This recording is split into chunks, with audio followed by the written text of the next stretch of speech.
Hello students, West Bengal State ইউনিভার্সিটিতে BA honours sixth semester philosophy যারা পরীক্ষা দিয়েছো 2024-এ তাদের যে প্রশ্ন এসছে সেই প্রশ্নটা সম্পর্কে দেখা যাক। এটা হলো ওয়েস্ট বেঙ্গল স্টেট ইউনিভার্সিটির BA honours sixth semester philosophy CC14-এর প্রশ্নপত্র। তো এক্ষেত্রে প্রশ্ন এসছে তোমাদের 1 নম্বরে, দেখো নিম্নলিখিত যে কোনো 5টা প্রশ্নের উত্তর দাও। এগুলো কিন্তু প্রত্যেকটাই কিন্তু 2 নম্বরের। আচ্ছা, এক্ষেত্রে প্রশ্নের মানগুলো দেখো 2 × 5 = 10, অর্থাৎ 2 নম্বরে 5টা তোমাদের লিখতে হয়েছে। এ নাম্বারে রয়েছে গান্ধীজিকে অনুসরণ করে ওছি ব্যবস্থার সংজ্ঞা দাও। নেক্সট এসছে জন রাস্কিনের কোন গ্রন্থের দ্বারা উদ্বুদ্ধ হয়ে গান্ধীজি সর্বোদয় শব্দটি চয়ন করেন। নেক্সট এসছে বিবেকানন্দের মতে যোগ শব্দের অর্থ কী। নেক্সট ডি নাম্বারে এসছে ব্যবহারিক বেদান্তের মৌলিক ধারণাটি কী। নেক্সট এসছে ই নাম্বারে, দেখো প্র্যাকটিক্যাল বেদান্ত এর প্র্যাকটিক্যাল শব্দটিকে স্বামী বিবেকানন্দ কী কী অর্থে ব্যবহার করেছেন। নেক্সট এফে এসছে দলিত কাদের বলা হয়, কেন বলা হয়। নেক্সট এসছে আম্বেদকর যে গণতান্ত্রিক সমাজের স্বপ্ন দেখেছিলেন তার ভিত্তি কী কী ছিল। নেক্সট জাতপাত প্রথা বিষয়ে আম্বেদকর তার মত কোন 2টি গ্রন্থে আলোচনা করেছেন। নেক্সট আমরা কিভাবে সৎ চিত আনন্দের স্তর লাভ করতে পারি, শ্রী অরবিন্দকে অনুসরণ করে আলোচনা করব। নেক্সট দেখো শ্রী অরবিন্দের মতে বিবর্তন তত্ত্বটি কী। আচ্ছা, এগুলো তোমরা দেখো। এরপরে এসছে পরের প্রশ্ন, দেখো নাম্বার 2, নিম্নলিখিত প্রশ্নগুলি থেকে যে কোনো 2টি প্রশ্নের উত্তর দাও।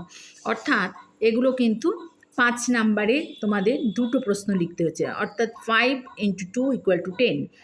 প্রথম প্রশ্ন হচ্ছে স্বামী বিবেকানন্দের মতে কর্মযোগের মূল লক্ষ্য কী, আলোচনা করো।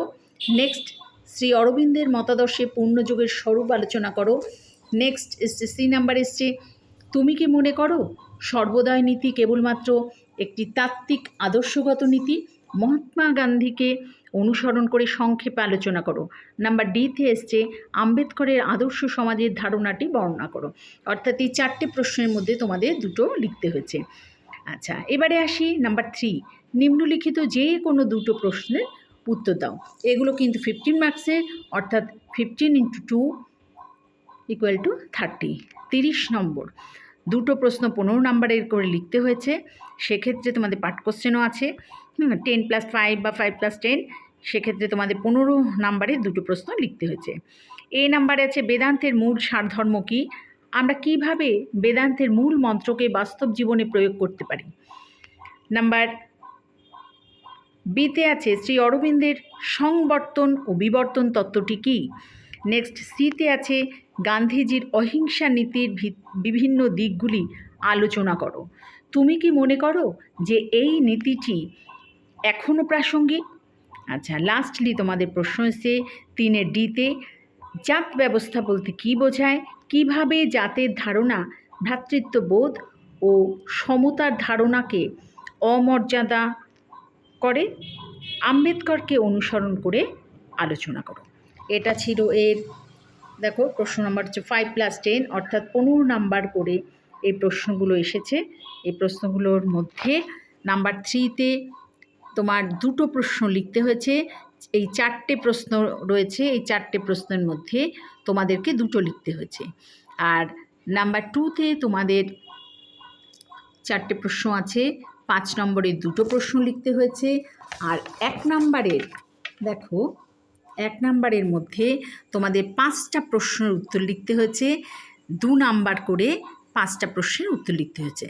এই ছিল তোমাদের ওয়েস্ট বেঙ্গল স্টেট ইউনিভার্সিটির বিএ অনার্স 6th সেমিস্টারের ফিলোসফির 2024-এর CC14-এর প্রশ্নপত্র।